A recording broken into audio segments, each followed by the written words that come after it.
I think mostly if we're guided by that principle of, well, what's the best thing I can think of for this patient? Generally, it does work out pretty well. And if you can put some of the other noise to the side, other influences, and focus on that, I think that does help. But you're right, the decision making can keep us up at night sometimes.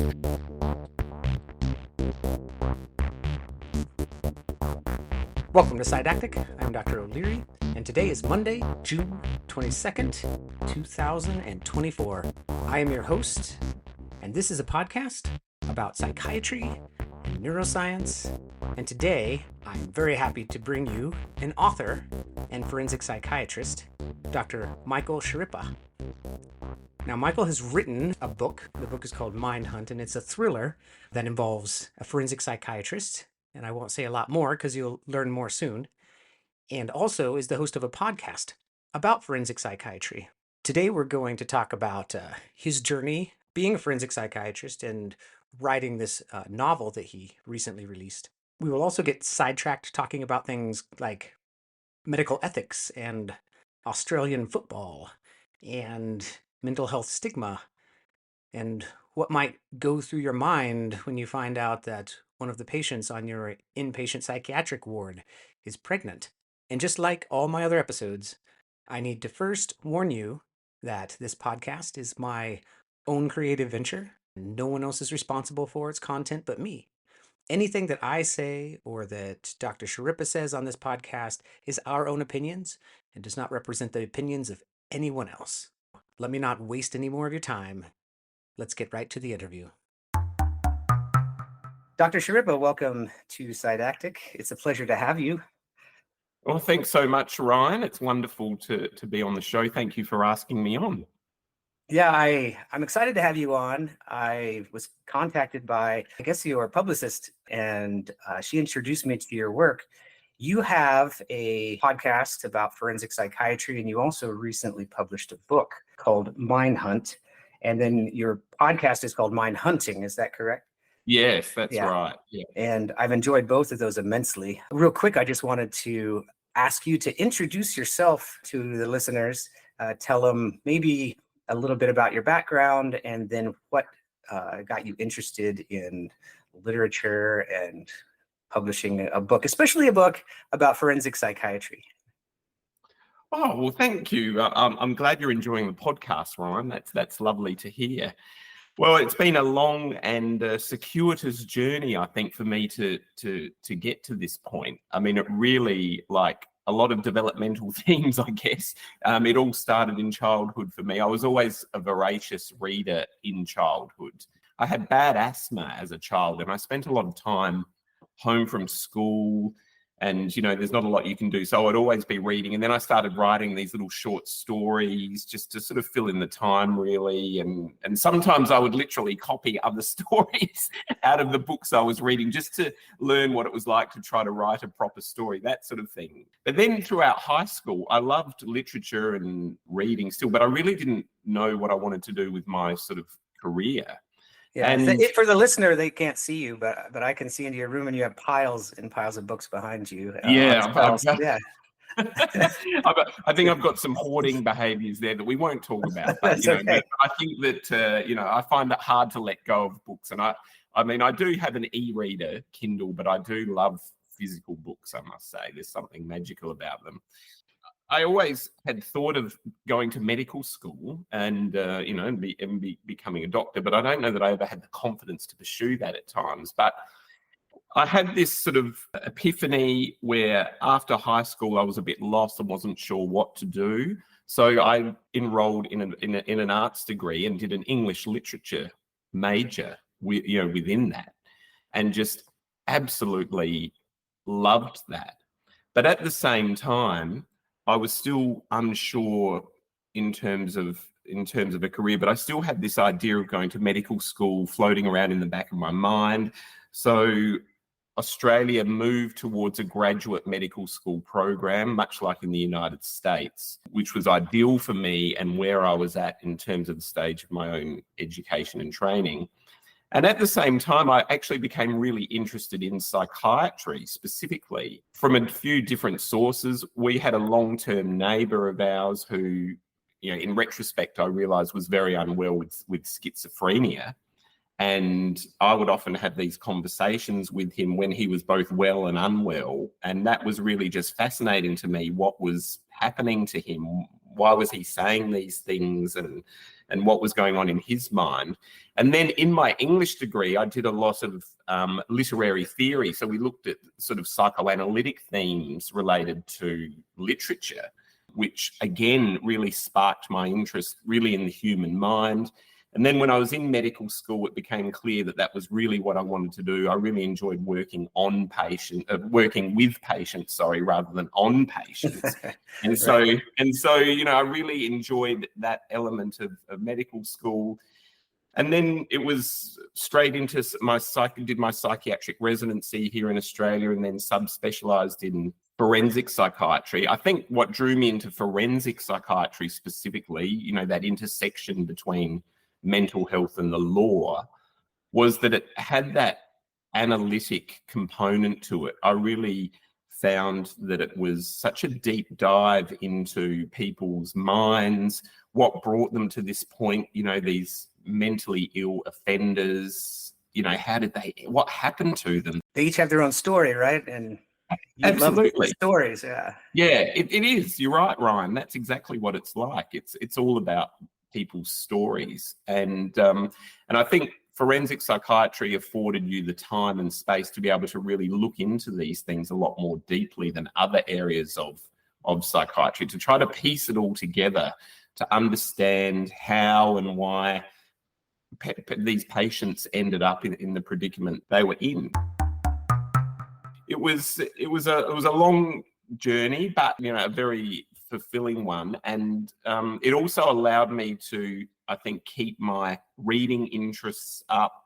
As you know, and listeners would know, there's a lot of reading in psychiatry in terms of people's lives, past histories, a lot of the collateral information we receive about patients. So all of those elements, I think, came together for me to sort of shape the career that I have.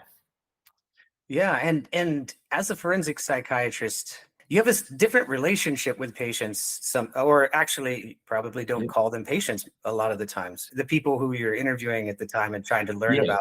Can you describe a little bit of the differences between like the relationship a forensic psychiatrist might have with the person in front of them as opposed to like someone who's treating them?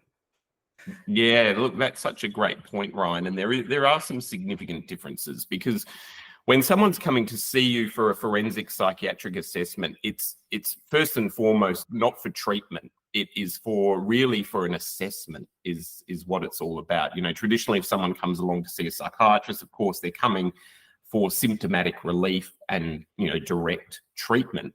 But in the forensic setting, you are often referred people not from their general practitioner or their family physician, but normally from a lawyer, an attorney, maybe an insurance case manager, or some other lay person who wants you to specifically answer questions about, really what is this person's diagnosis? And in the case of criminal offending, has a mental illness had a role to play in this person's offending, and what are the risks that this person is going to reoffend in the future? Those sorts of questions. Do they have a mental impairment defense available to them, for example?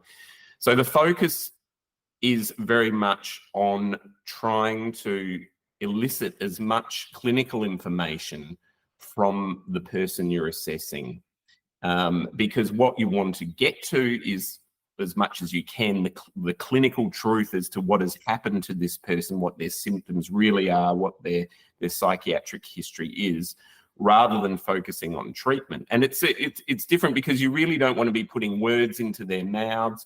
You don't want to lead them in any particular direction. Your duties are very much to the courtroom rather than specifically to the patient, which is another big difference as well, because you're there to provide an independent, unbiased opinion to the courtroom at the end of the day about this person, rather than being on anyone's side or being biased, say, towards the person that you're assessing. Is it sometimes difficult, given that, as a psychiatrist, you're trained to treat people, and then in this case, what you're doing or what you say in a courtroom especially, might result in what the person would feel is unfavorable action for them. I'm sure it takes a lot of practice to kind of separate those two things in your mind. Can you explain how the process you go through to do that a little bit?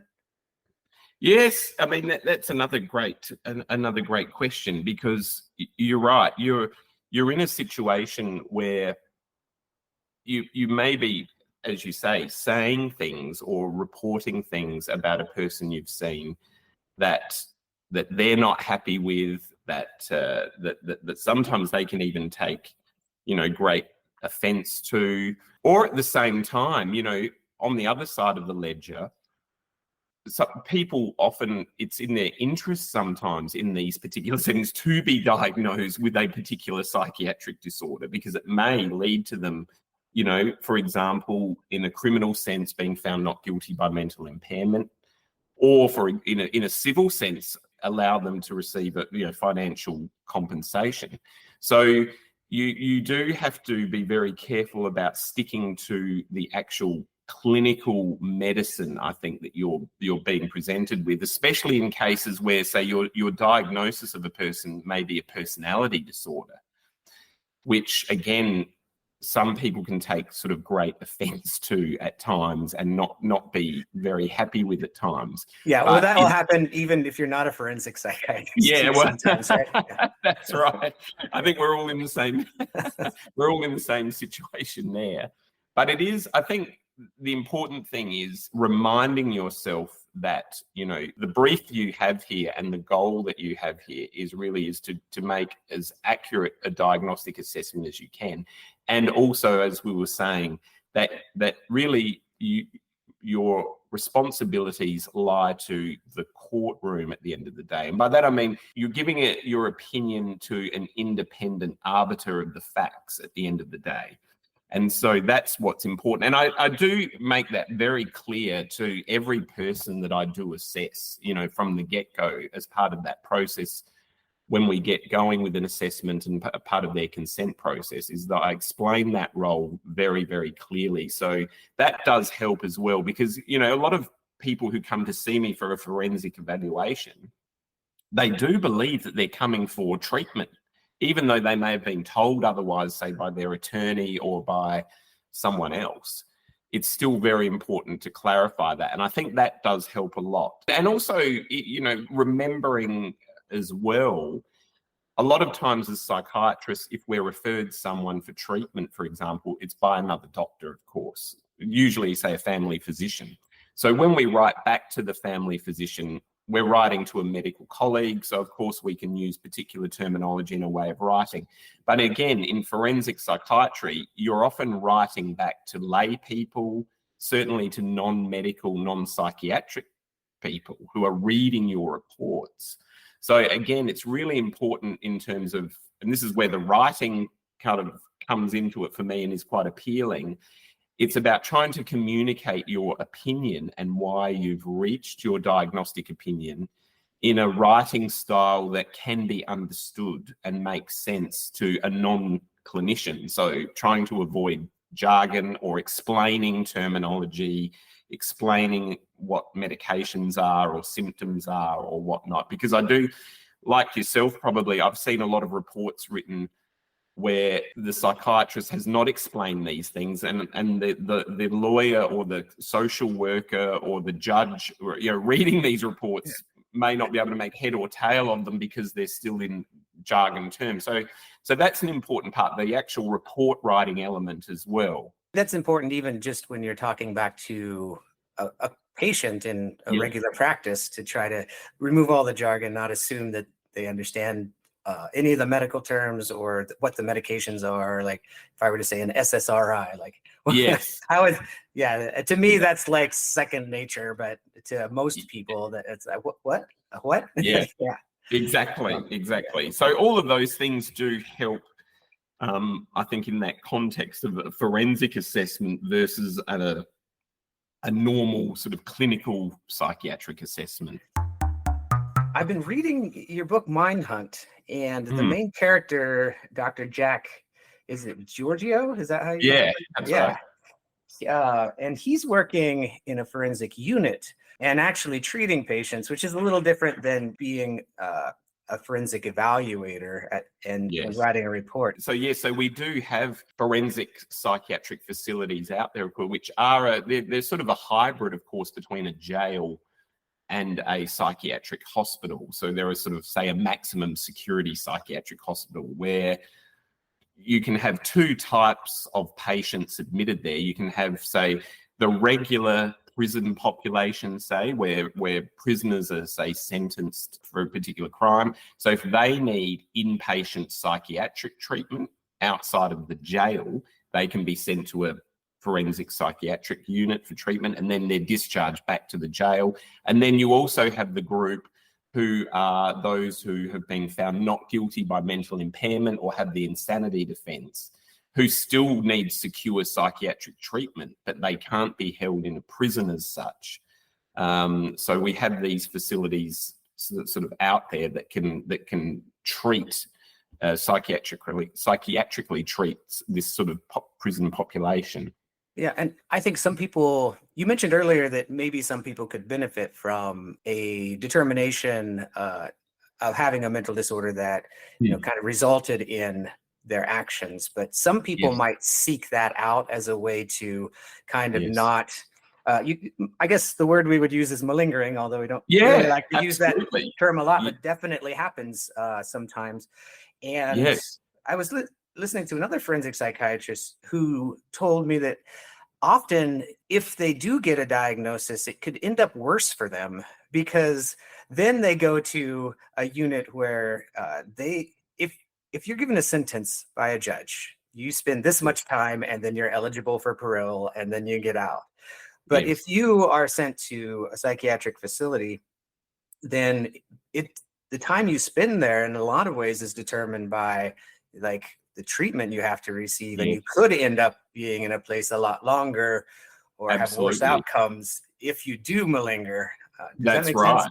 Yeah, you're absolutely right. That's a very good point, Ryan. And not only that as well, once you are released, see, if you're a regular prisoner, of course, you either do your complete sentence or you're paroled. Yeah, but once your sentence is up, it's up. Then you're out. Out in the community, say, for example, you're free.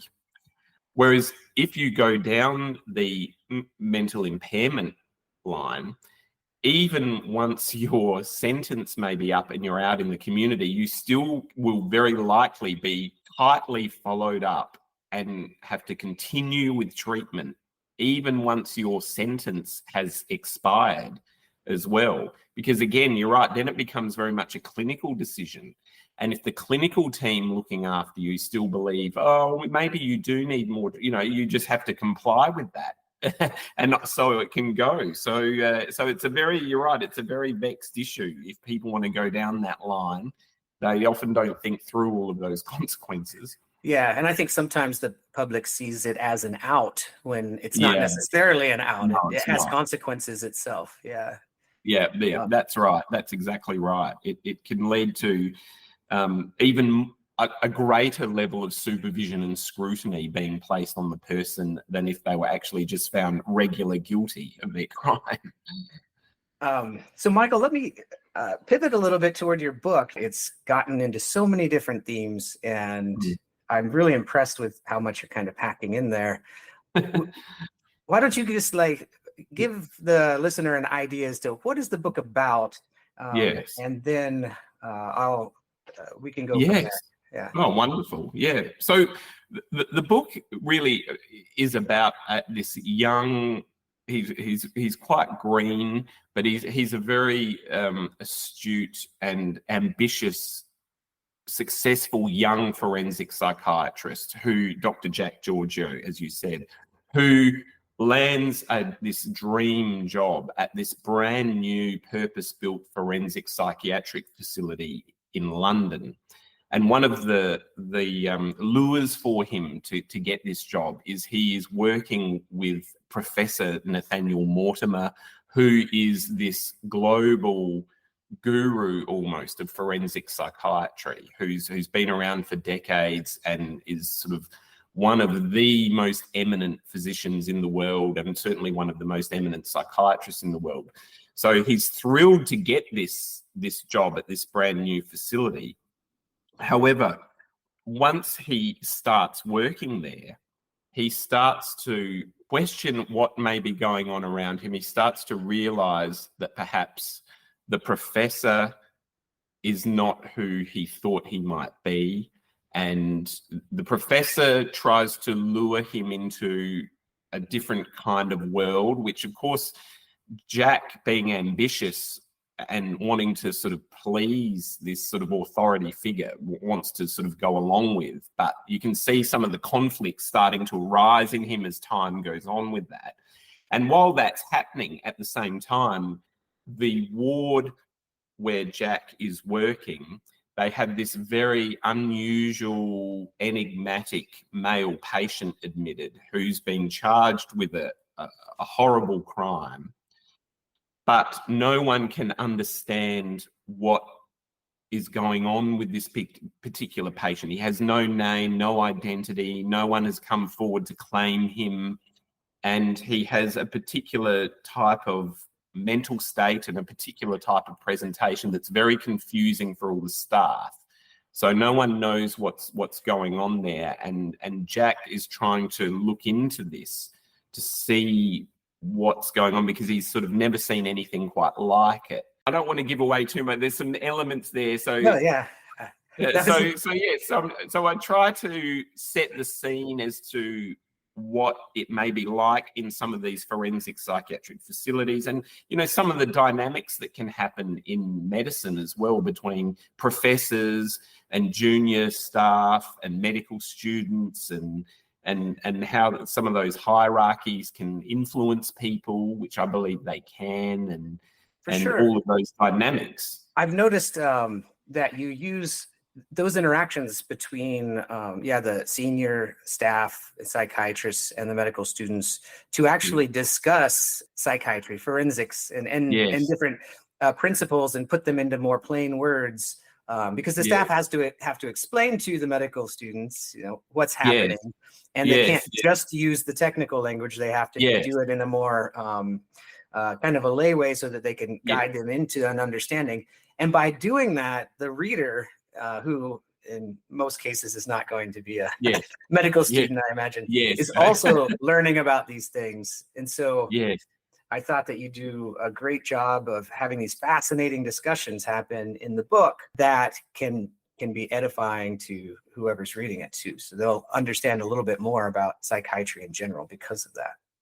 Oh, well, thank you for that. That was certainly my intention to do that, because when I was writing the book, I was reflecting, again, I think this is where hopefully some of that authenticity comes through, because as a medical, I remember, like you, Ryan, I remember my medical school days where, you're just starting out and you sort of know nothing. And, and you're greatly influenced, I think, by some of the clinical teaching that you get from some of the senior staff, both in terms of how they are able to communicate technical information to the junior staff. And as we all know, some are better than others, but also the attitude that senior staff can take to junior staff in terms of, well, are they very encouraging and understanding and take the time to, or are they very dismissive and, of course, even bullying, hostile? And we see some of those elements in the book as well. There are certain staff in the facility who are far more down the old school bullying line, who just right. Whereas so I tried to draw on my own memories and experiences of that as to, well, what was it like for me when I was learning about psychiatric terminology and illnesses and treatments, and tried to relay that through the book. Yeah, there's a huge cultural change that's been pushed through, or trying to be pushed through, like medical education, to be less of that, what we call it pimping, where they just ask you questions to see what you know, instead of teaching, where they, they find the limits of your knowledge, and then, help you to get further, instead of just embarrass you in front of everyone. Exactly right. You also talk a lot about stigma in the book, and you have some of your characters are very complicated, like Professor Mortimer. And out of one side of his mouth, he's talking about like the stigma against patients, and the way the media portrays them, and then then he's also doing other things that I'm not going to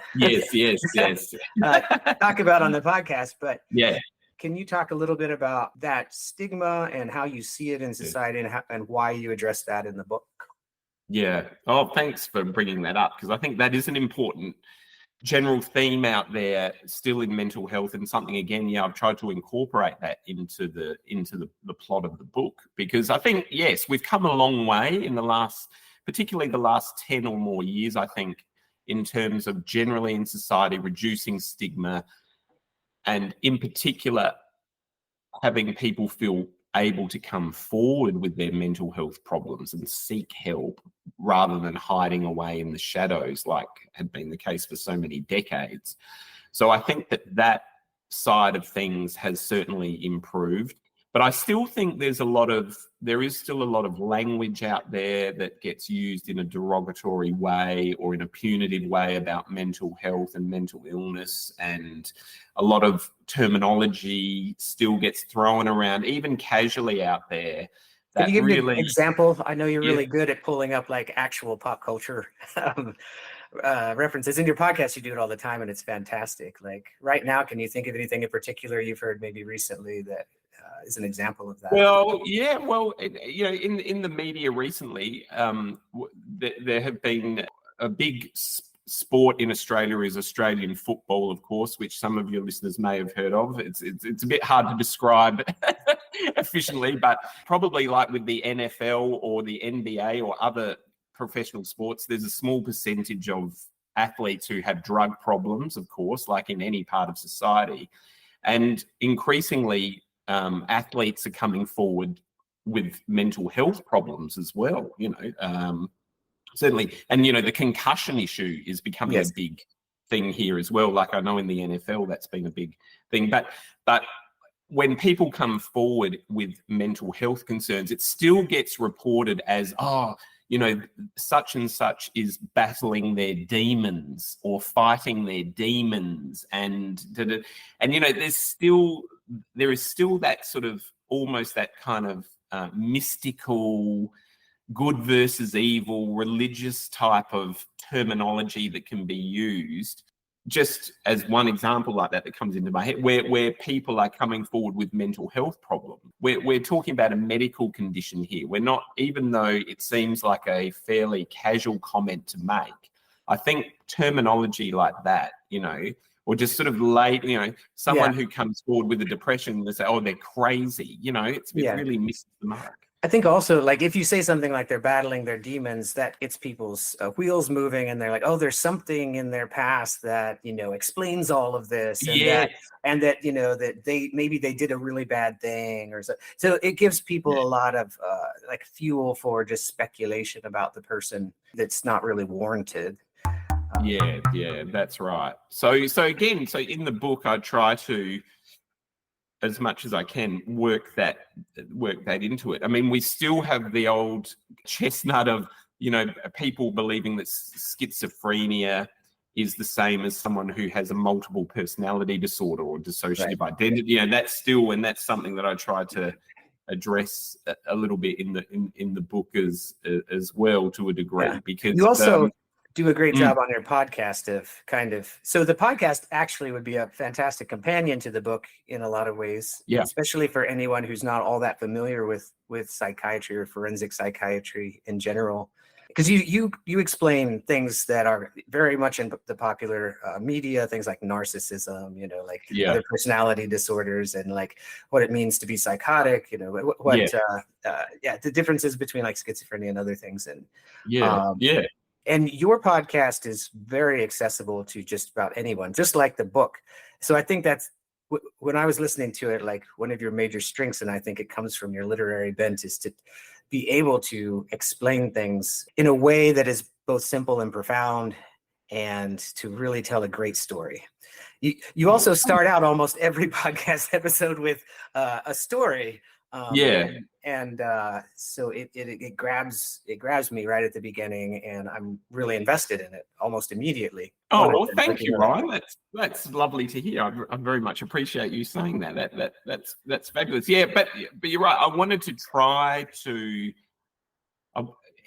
as you said, each podcast episode covers one particular theme, and you're right. I try to have a particular case that can be discussed, and then we get into the sort of the theoretical sides and try to explain, well, what does this actually mean? You know, when someone's having a manic episode in bipolar disorder, you know, what does that actually mean? Or someone has a psychopathic personality, what does that actually mean, and how does it manifest? And then try to tie that into to popular culture. Yeah, but as you present cases not like we do, kind of dry, here's the facts summarized. Like your cases are these fleshed out stories that have a plot and like are very well done. Right. Well, thanks. Well, as you said, so for listeners there, so the very much so the Mindhunting forensic psychiatry podcast is I've tried to make that's more down the line of non-fiction and trying to, whereas the book, of course, is fiction. But I think you're right. I think the two do complement one another and can help with each other. So with the book, as you know, there's an overarching theme, I guess, there of, from a clinical point of view, talking about psychosis and, for example, schizophrenia and the different ways that psychosis might manifest as well. So I do have a plan for a follow-up book, also featuring Dr. Giorgio, but that will then have a different psychiatric diagnosis as an overarching theme. Again, hopefully kind of wrapped up within a thriller plotline. And just to clarify kind of what you said, because I've read the book, you really try to present patients with psychosis as a story, you know, like you're portraying their struggles, their inner struggles, and then their struggles with the world around them, and also the people who are dealing with them and trying to either, you know, help them or manipulate them or stop them. Like there's that interplay, and I think that you do a great job of really putting the person who has psychosis perspective out front or describing. Yeah, well, thanks for making that observation. And again, that was something that I wanted to try to achieve. And again, without too much, you know, certain characters in the book who are, you know, psychiatrically unwell, despite those struggles, both within themselves, with their symptoms, with their treatment, and with how they interact with the outside world, can find, you know, the courage actually to come through and, you know, deliver some pretty amazing outcomes and do some incredible things, you know, because that's one of the things that I really, you know, again, we were talking about stigma that can be so frustrating, is that, you know, people who suffer from psychiatric illnesses like schizophrenia and bipolar disorder, you know, they're people first, of course. They're human beings first. They're human beings who happen to have a condition, but they're human beings.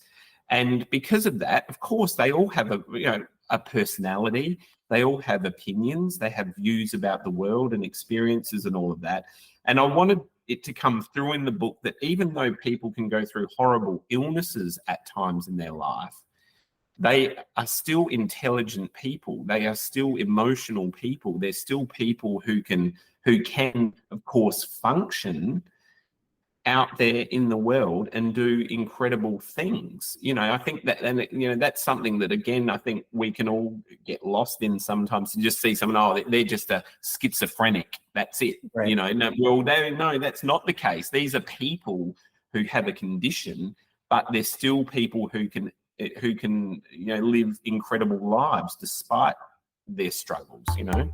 You also, maybe this seems like it probably comes from experience for you, but you mention in different places in the books how people react, like in in public, like at dinner parties or something, when they find out that someone's a psychiatrist, and like how they might take a few steps back. And I've actually experienced this myself, and I have, I have my own line. I'm like, when they ask me what I do, I'm like, I'm a physician. And then like, if they ask me more, I'm like, I'm a psychiatrist. And then I see their face, and one of two things happens. They're either like, or they're fascinated and they want to ask me about it. But it's generally not a like, oh, I'm an accountant kind of response. Oh, that's cool. But it makes people have some sort of reaction. It does. It evokes a reaction. That's for sure. Yeah, that's right. So, so yes, I wanted. I've conveyed a little bit of that experience in the book as well. People often wanting to step forward at times as well and just say, "Oh, can I just tell you about asking for a friend?" And this might be a little bit too personal, but we can cut it out. We can cut it out if it is. But I was looking back over your website, and I think it's been updated recently, but you have more like personal information than I was able to find earlier. And some of it reminds me of Dr. Jack Georgia, like that you are a marathon. Like you've recently run marathons, like long distance running is something you really enjoy. How much of yourself did you put into this character, and then maybe how much of this character is sort of like a fantasy you, like? Isn't that a very psychiatrist question to ask? No, that's right. It's a projection of my internal conflicts onto the page, without doubt. And all my well, there are. I mean, there are elements. So I've taken. It's a bit like the general plot line with some of the patients, even though, of course, I haven't co-opted a patient's story and just put it on the page. There are elements or traces here and there where over my career where I thought, oh, that's an interesting line or an interesting symptom or an interesting event. Oh, I should remember that. And it's a bit the same with myself and Dr. Giorgio. There are parts of him that are very much me. So, for example, readers will see one of the mechanisms that Dr. Giorgio uses to manage his own mental health is to go running after work, which is something that I have done myself, learning, as you know, Ryan, we have to learn mechanisms to manage our own mental health and stress levels. And so for me, I found that running was something that really just cleared my head after work and just, made me feel better. But then with Jack, I was like, imagine if when he was doing that, as he started running, he would throw these sort of cases around in his mind and these clinical dilemmas. And in fact, that was something he did to try to work out clinical mysteries and so I sort of started to incorporate that. So that element of running and clearing, that's very much me. But then I took it a step further with him in terms of his sort of clinical problem solving. So there are elements like that, I mean, he's probably more appealing to the ladies than I ever was. I think. I was wondering about that. With me. So is that where we're getting into like the fantasy? If I could, right. He's probably in better shape than me, but that's okay. He's a bit younger as well. But also, I think, as people will see, he's someone who wants to fit in and be part of something for sure. And I mean, I was like that. I think that's part of me as well. I think, in a medical career, you do want to feel part of the medical community and you do want to fit in. And sometimes you do what you feel you need to do to fit in. But I think, again, Jack can sometimes just take that a little too far and can get seduced a bit too much by some of the people around him. A bit too easily. Sometimes, as readers will see, in a literal sense with his love interest, but also, of course, in a more metaphorical sense by his relationship with Professor Mortimer as well. There's certainly a seduction, going on there in a different type of way as well. Right. It's somewhat of a bromance in a way. It absolutely, it absolutely is. But as the plot goes on, that dynamic well, people see what's going on actually with that dynamic and where that heads. But I'll say no more. But that's something that plays out. You've already, from what I've read so far, raised a lot of different ethical dilemmas that psychiatrists might find, in their practice, and especially someone working in an inpatient unit or forensic unit. Some of those include things like pharma reps that come and and they want to shower doctors with like gifts and food and attention, them to prescribe their medications, of course, or whatever treatment it is that they're trying to push. Yes. And then there's also the difference between for-profit medicine and more socialized medicine. So I think you spend a lot of time in the book like having the characters struggle over the strengths and weaknesses of each of those, and how they can present what do I call it, perverse incentives in either case, or allow for certain behaviors that the other one might exclude, but neither are perfect. And I thought that was one of the since I've been reading so far that I enjoyed about it. Thank you for that. But you're right, I think that was one of the themes as well that I wanted to, because as you know all too well also, there are different healthcare systems around the world, and no one system is perfect, of course. So we're left with this curious mixture of different types of treatments, resources, facilities, attitudes, even though people may be presenting, say, more or less with the same condition, their pathway to treatment or recovery or not recovering can be affected by so many different factors that are almost outside of their control, or some people have more control over them than others. And what does that mean? And how do we manage all of that? And here the clinicians are kind of caught in the middle of all of this, who just want to help the patients at the end of the day, but can be so constrained at times. Exactly. Yeah. And there's also an issue, you raise an issue of privacy as well. Who can afford it and who can't, and things like that. And how far should privacy be taken? Yes, absolutely. And you raised a question about what if someone gets pregnant and they're an inpatient on a ward? What kinds of things do you have to consider in a situation that? It's fantastic. Oh, well, it's again that's something, again, writing from experience, from having female patients both in non-forensic and forensic settings who say have bipolar disorder or schizophrenia, or in a forensic setting have been convicted of a crime, and then suddenly, and just to throw in a layer of complexity, they're pregnant as well. And it's like, okay, now what do we, how do we manage this? So again, there are so many decisions and to sort of weigh up as to, well, what is the right thing to do? Is there a right thing? How do we sort of balance all of this up to come to some sort of human, reasonable, ethical decision at the end of the day? And it's very complex. And I think because Jack is faced with a similar sort of dilemma, and I think he sort of throws his hands up in the air and says, I should have done radiology. They never have to worry about these things. Right. They just write something down and let the other doctors deal with it. Yeah, that's right. I liked how real you made the doctors and their decisions. I think sometimes people see physicians as being like above other people, like somehow they exist on a plane that isn't like the plane that they're on, when really for physicians every day it's not just I know something and this is what we should do. It's always like, okay, there's a risk and there's a benefit, and how do I communicate that to my patient? What am I comfortable with myself, and all these sorts of questions that are very, very different depending on the individual doctor and situation that you're in.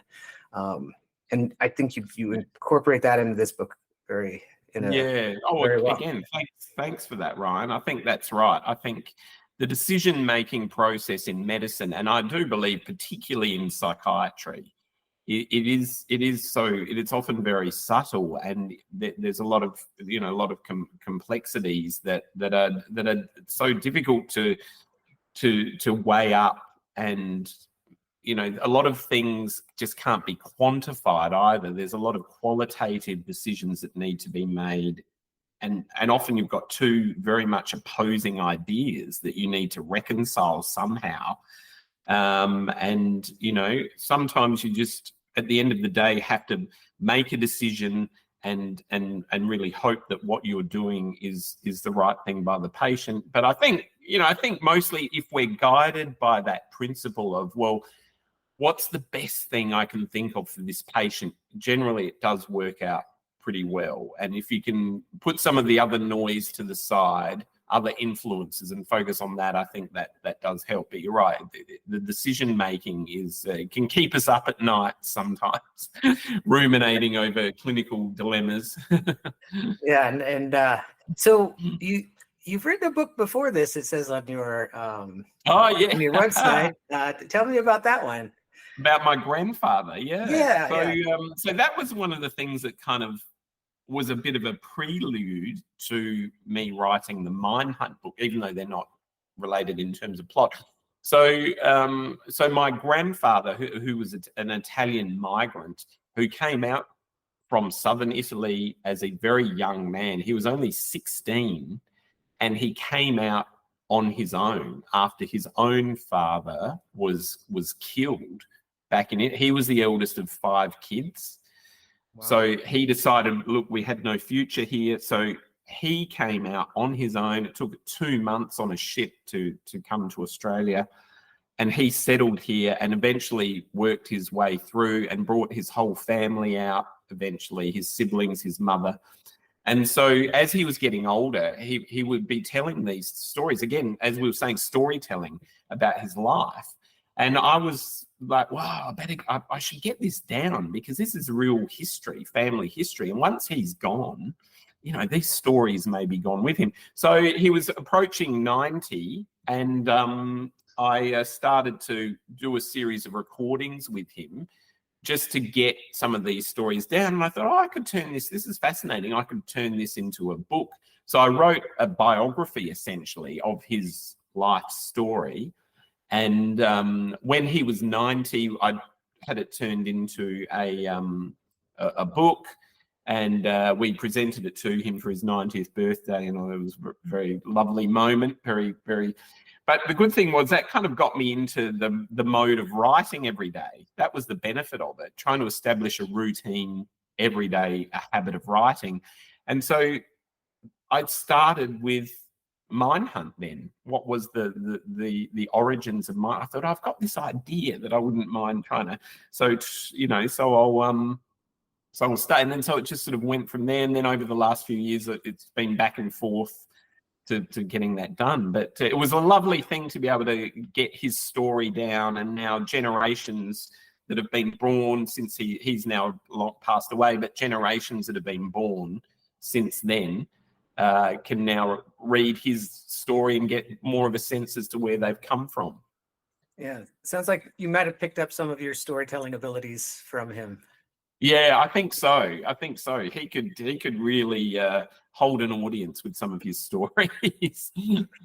You have a book out now. It's Mindhunt, and I was able to find it on Amazon. Yeah. Yeah, you also have a website, michaelschirripa.com. That's it. Yep. I'll include that in our show notes to transcript, just so anyone can click on that as well.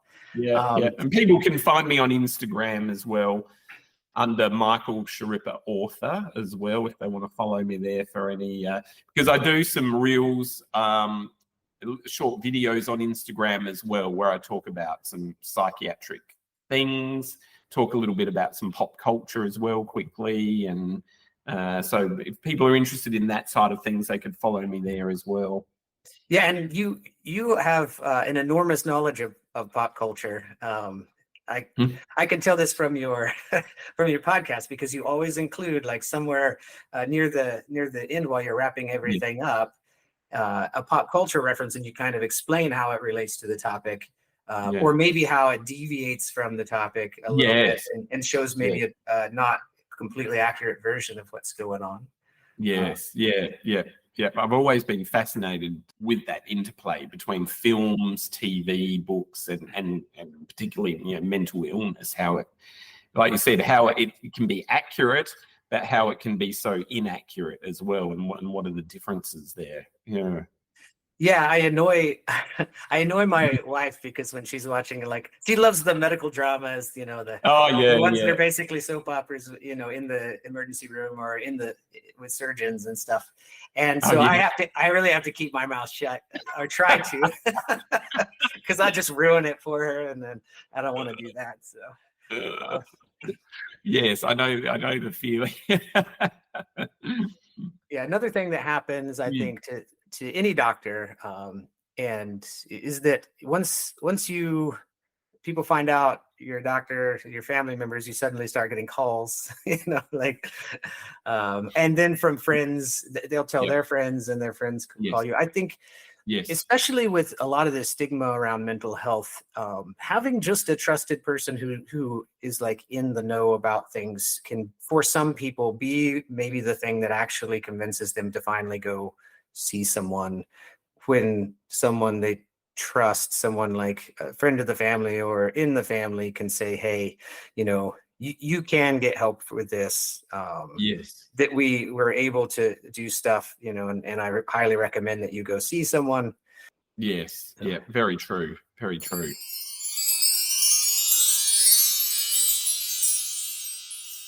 Michael, if someone was interested in going into forensic psychiatry, like they're fascinated by the interplay of things like crime and mental health and the legal system, and or even insurance companies. I guess there's some people who, there's a range. So what would you recommend or want them to know ahead of time, like maybe some of the misconceptions that people might have of what it's going to take to be a forensic psychiatrist, or what advice could you give them about that? Oh, that's a great question. I think, one of the misconceptions that I often get is, if you say, oh, yeah, I'm a forensic psychiatrist, people will, do you profile serial killers and, write profiles for, the equivalent of the FBI, or we have the federal police here. So, and it's like, well, it's not like that. It's not like that. It's a fascinating juxtaposition between psychiatry and the law. So I would say to someone, look, if you're interested in psychiatry, but also psychiatry, what I call outside of the square, it's psychiatry in a particular context, then, you should think about forensic psychiatry. Because if you have keen or interest in analytical skills and really wanting to understand a person in that context of the forensic system, then that could be an area for you as well. I mean, you have to love reading and writing, I think, to be a forensic. You just have to, So So if you're not into that, then I would avoid it. But because there's a lot of reading, which is fascinating, and but there's a lot of writing as well. But also, look, it's an area that can be somewhat antagonistic, of course. It's an area of sort of conflict in a way, both in terms of, you're seeing people who have committed criminal offences. So there's that element of conflict that's part of the dynamic. You are seeing people who, yes, can be dangerous and are high risk. But then on the upside of that, you can reduce that risk with your treatment or what you suggest. You can create a safer community by helping these people. So that's one thing. But also, it can bring you into conflict at times with other people. You have to write reports that can see you in the witness box in court, where you're going to be cross-examined by attorneys who are, hell-bent on winning the case. You may also have different opinions to some of your psychiatric colleagues as well at times, which is an important part of the job too.